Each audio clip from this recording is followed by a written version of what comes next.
But will you tell your kids that you voted for a felon and a criminal? Will you tell them that breaking the law is how they should live their lives? That lying to their families about porn stars and hush money is how they should be? Donald Trump is furious, and Marjorie Taylor Greene is stunned by a series of scathing parody advertisements from the Lincoln Project.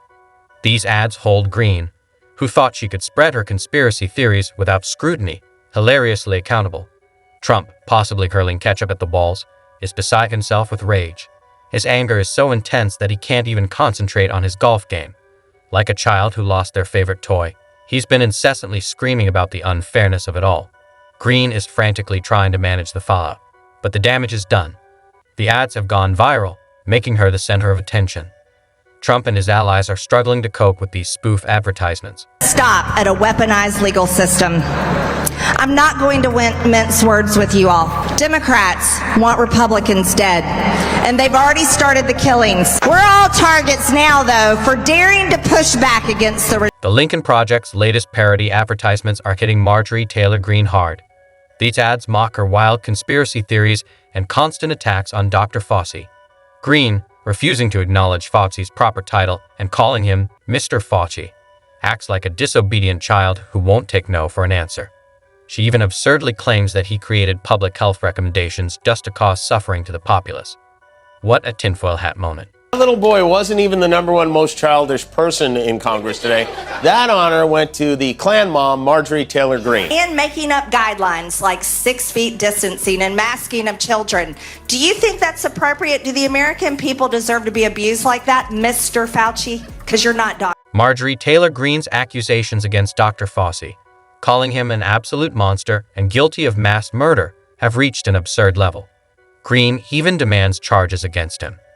The Lincoln Project is using these dramatic claims to spotlight her severe misinterpretation of science and the dangers of her provocative language.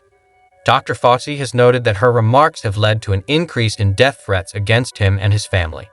This serves as a sharp reminder of the influence of words, especially from a public figure.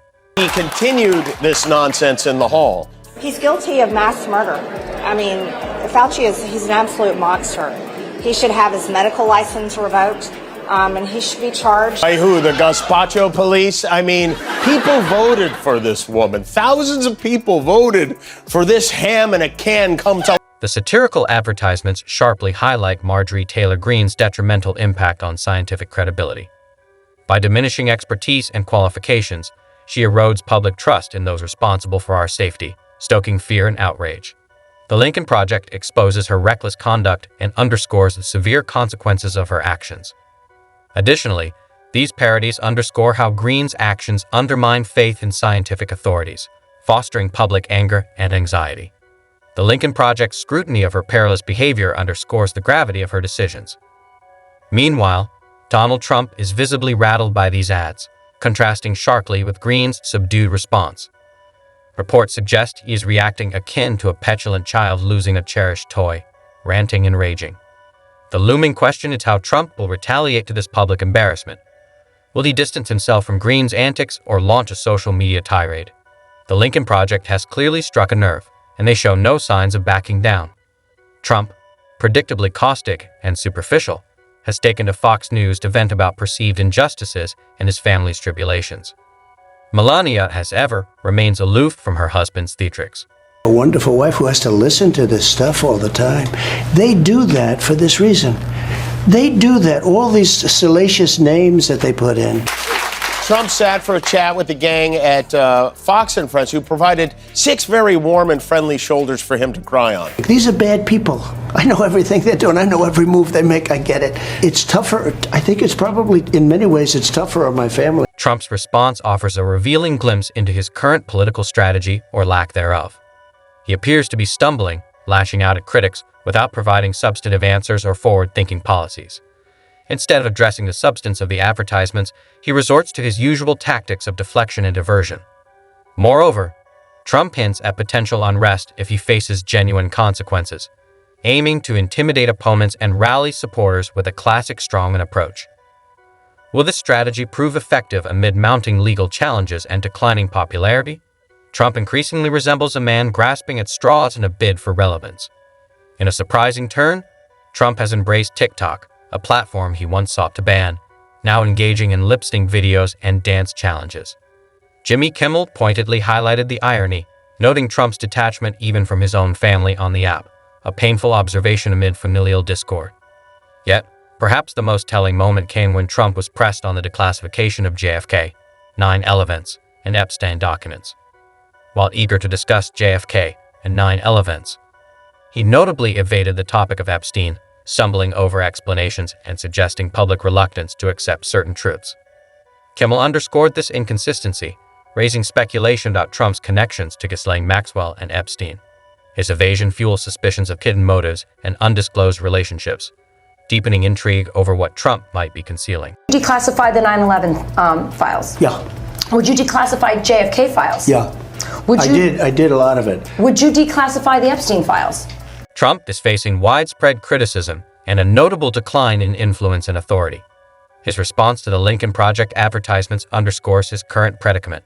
Despite these setbacks, he retains a loyal base of supporters who continue to stand by him. This raises questions about the future trajectory of American politics. Can satire and parodies effectively shape public opinion? The Lincoln Project's track record suggests they can. Their ads have consistently pierced through the noise, exposing the harsh truths behind political personas. Their recent critiques of figures like Marjorie Taylor Greene and Trump have been particularly impactful, highlighting flaws that traditional political messaging often obscures. As such, the Lincoln Project's approach challenges conventional wisdom and suggests that satire can indeed influence public perception and discourse. The Lincoln Project is skilled at creating parody advertisements. They go straight after politicians and have a knack for hitting them where it hurts. Consider their recent attacks on Greene, which make her appear crazy by showcasing her insane attacks on Dr. Fauci and her outrageous conspiracy theories. These ads are changing how the public views Greene, portraying her as a dangerous radical who threatens to undermine faith in knowledge and science. The Lincoln Project has been involved in this for some time, and their previous campaigns have been incredibly successful in deposing political leaders, particularly Trump. They are adept at creating visually striking viral content that exposes and parodies the ridiculousness of these politicians' remarks and deeds. They seem to possess a formula for making advertisements that endure in the minds of viewers and strengthen unfavorable opinions. In the end, the Lincoln Project's methodology shows that parody and satire can indeed influence public opinion. Their ability to blend comedy and brutal honesty allows them to break through the political clutter and leave a lasting impression. They continue to hold powerful people accountable in the most entertaining and efficient way possible, but it remains to be seen if this will result in meaningful changes to the political environment. Went into the voting booth happy to pull the lever for the only former president in history to bear the mark of criminal shame. What will you tell your kids? That you voted for a felon and a criminal, supported a man found guilty by a citizen jury. Will you tell them that breaking the law is how they should live their lives? That lying to their families about porn stars and hush money is how they should. Parody advertisements can make politicians look terrible and significantly impact public opinion. By scrutinizing and ridiculing their words, deeds, and identities, these ads expose politicians' shortcomings to the general public. The Lincoln Project understands how to wield this powerful tool to influence public perception. Look at how Trump is responding to these latest advertisements. He's yelling and screaming like a child who has lost his favorite toy, completely out of control. It's clear that he can't handle being made fun of and exposed in this way.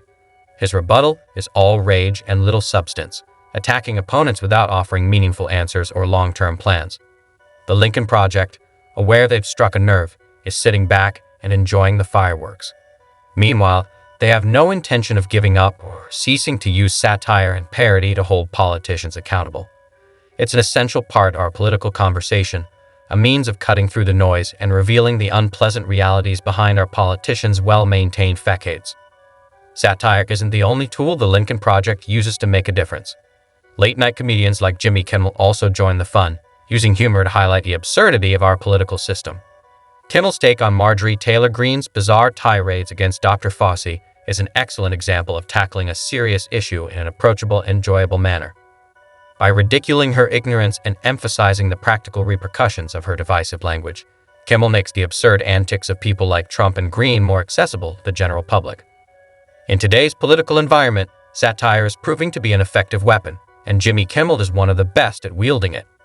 He can take the ridiculousness of our political circus and turn it into entertaining television. Using comedy can make the absurd actions of figures like Trump and Green more relatable and understandable for everyone.